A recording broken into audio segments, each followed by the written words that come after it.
Hey, how you doing? I'm Adam Post, publisher of College of the Dead, publisher of more than 1,000 comic books, publisher who actually knows what professionalism is in comic books. I'm going to tell you all about it.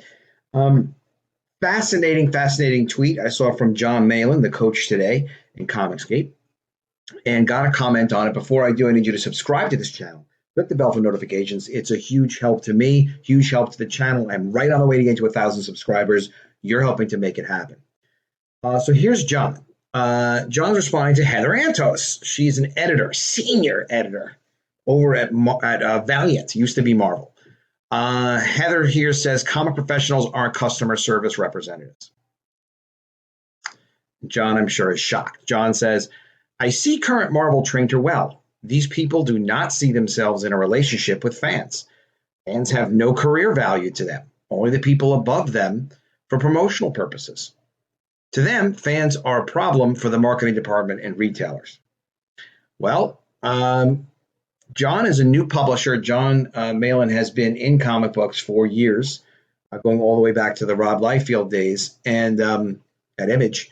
And John knows what the hell he's talking about here. Ms. Antos is really setting a terrible example.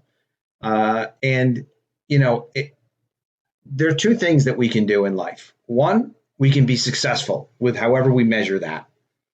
And two, we can really judge, are we setting a good example for the people beyond us, people that are younger than us, people to see. So I've been in comics since the mid-1980s. I first started publishing comics and then published another 1,000 independent comics in the years after that. And I've connected with Comicsgate because Comicsgate is where the people love comics who make them, love comics who buy them. We sell them directly to consumers through Indiegogo, through crowdfunding, and who knows how we're going to expand in the future. Maybe we'll sell to stores eventually. We do not, for the most part, currently. It's just all direct to consumer. And Comicsgate is hugely successful. And the thing that makes us so successful is we do respect fans. We are customer service representatives. We are creators. We are people that show courtesy to everyone that we work with. The only people that don't get courtesy to us are the people who attack us or say nasty things about us, frankly, because of jealousy and also because of some really bizarre possession they have with either Donald Trump or trying to make bizarre progressive changes to society that they think should be done politically or something. They get politically obsessed. As a comic book professional, it's like any other professional. You respect everyone. You respect everyone involved in the process. Of course, you respect readers. It's our job to entertain readers. It's not there to entertain and amuse ourselves with being nasty to people or obnoxious to people. We should never give the impression to consumers, to readers, that what they think doesn't matter, that only certain consumers are good consumers, are good customers.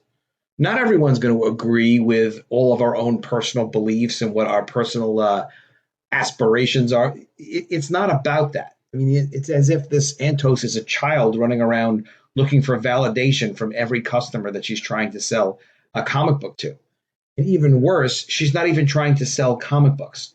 She's just trying to push her stupid ideas about how even though she's obviously overcompensated because she's creating more of a detriment than a value to our company with this stupid attitude. Valiant has failed like at least 3 times in the past. It doesn't need to fail a fourth time, but obviously it's likely to fail a fourth time. And I don't want to see that happen. I like the publisher of Valiant. I happen to like Fred Pierce. He's a good guy. I love when Jim Shooter was in charge of Valiant. He's a one in a kind type of person. This person couldn't get thrown out the door by Jim Shooter, this Heather Antos. He'd never allow this kind of attitude towards customers. And Jim Shooter is a rough character. You know, he's got his own points of view, and he's pretty strong-willed.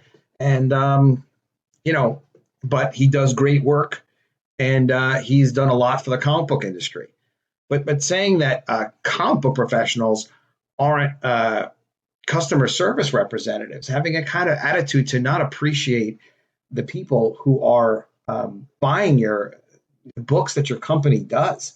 You don't, as a creative person, which I am, I can tell you it's an incredible privilege to be able to come up with ideas, put them down on paper in the form of a comic book, and have people like some of the people listening to this support and read my ideas and allow me to create more of them. Currently, College of the Dead, which is running at about 500% the success of the prior College of the Dead. This is a very successful campaign, and I'm thrilled to have it. Now, I'm able to, because of the success of College of the Dead and my appreciation for the people that buy these comics that I make, I'm able to support the creative team. I'm able to pay the artists and writers that work on things and production people that work on these things. They're good people, and they can use the work by all means. And we're able to build something together.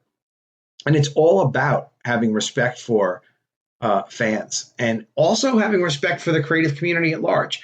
I would respect this Heather Antos. I mean, as a human being, it's fine. But I'm certainly going to call her out for an absolutely ridiculous, absurd statement like this. And she's made other absurd, embarrassing statements. It's an embarrassment to have people like this related to comic books. This is the sinking ship. This is the Titanic of comic books. When you have people with these toxic, negative, destructive, and self-destructive attitudes, somebody like this isn't going to be successful. There's no success to be had, and that's a general creepiness. So when you see Heather Antos, frankly, until she can improve her attitude, I recommend you go the other direction. I also recommend you take a look at College of the Dead. Check it out. See if it's your kind of thing. You'll see the trailer is an amazing trailer. You may have already seen it in the beginning of this video. The book is already complete. It's ready to ship June 2020, no matter what. We're just finishing the test prints now. It came out fantastic, and the story is great. You're going to love it. I'll put a link to it in the description. I don't know what's wrong. I don't know how someone got even as far as they did in this business, except that, unfortunately, for a time, major companies just started inviting in people to a really good industry that really cared about their fans and understood that their fans were sometimes very impressionable young people who would see the products that were produced and they would be responsible. Jim Shooter, didn't just put the Punisher out, without any thought or consideration. When Phoenix died, when she killed everyone in the X-Men, she had to die, according to Shooter, because she killed so many people. And of course, Marvel always going to find a way to bring her back. But while he was there, Phoenix had to die in X-Men because as Dark Phoenix, she just did so much murder. And that sort of decency and justice is something that used to be a part of comic books. You could still tell very interesting stories and still respect humanity that way. This kind of respect is not good and a terrible representation for the comic book industry. Keep your eye on this one. See what happens. Wouldn't be surprised if she's apologizing. Watch out. Now, check out this tweet from an actual comic book professional, someone that knows what they're talking about. Me. Actual comic book professionals understand they have a commitment to provide courtesy to readers, other creative professionals, and the comic book community at large. Our job is to entertain and serve our readers, not depraved progressive fantasies. It's not supposed to be about politics. It's not supposed to be about, well, I feel this way, I feel that way. You're there to perform a service, just like in a restaurant. If you're involved in cooking the food, no, you're not going to normally deal with the customers. But if you happen to be in your little chef outfit and you're leaving and you bump into a customer on the way out of the restaurant, and you say, "Oh, excuse me, hello." You're just polite. "Oh, thank you for coming in." If someone said to you, "Hey, I didn't like the food," and you happen to be the chef, or you happen to be someone that's cleaning up, or whatever other service you might do for the restaurant, you represent the restaurant. If you're going to represent the restaurant, you're going to be respectful to everyone who is a customer of that restaurant. You freaking lunatic human being. Be sure to subscribe to my channel, click the bell for notifications. I will see you soon with another video, and if I don't see you, I will miss you.